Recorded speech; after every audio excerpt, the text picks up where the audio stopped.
Sound is something that I look at as a tool, and I use this tool to work the system. But sound has also given me a way to kind of declare my position, my space, my way to be a member in society.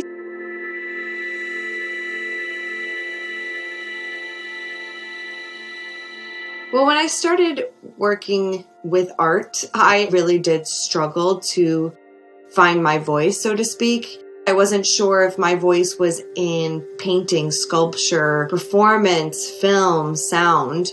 And through that journey, I realized that I forgot one little thing, and that's that I wanted to enjoy and be excited about things, and that's where sound found me. And admittedly, at that time, I was quite exhausted just as a deaf person.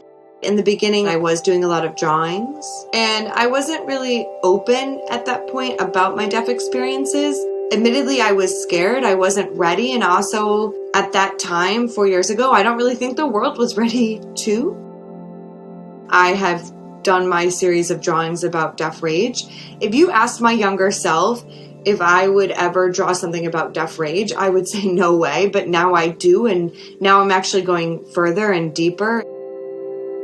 Since I was young, I've had a long-standing relationship with captions for obvious reasons. I grew up with subtitles, and what that means is they are texts that are directly from the script, and that's it. Whereas captions also include more details. They'll have the parentheses for sound cues, and that's intentional because of audience members like myself.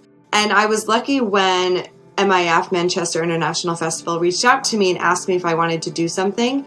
And I thought, well, I'm just going to go for a moonshot, like I want to caption the whole city. And they said, absolutely, let's do it.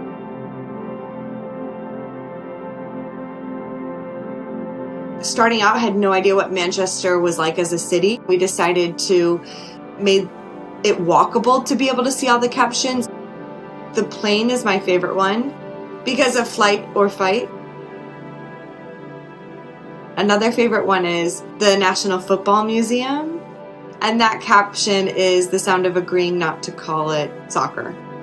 My other one is the sound of buildings try to fit in with history. It's this narrow building, and it's in an area where there's a lot of high-rises, and so it does look like the buildings are trying to fit in with history.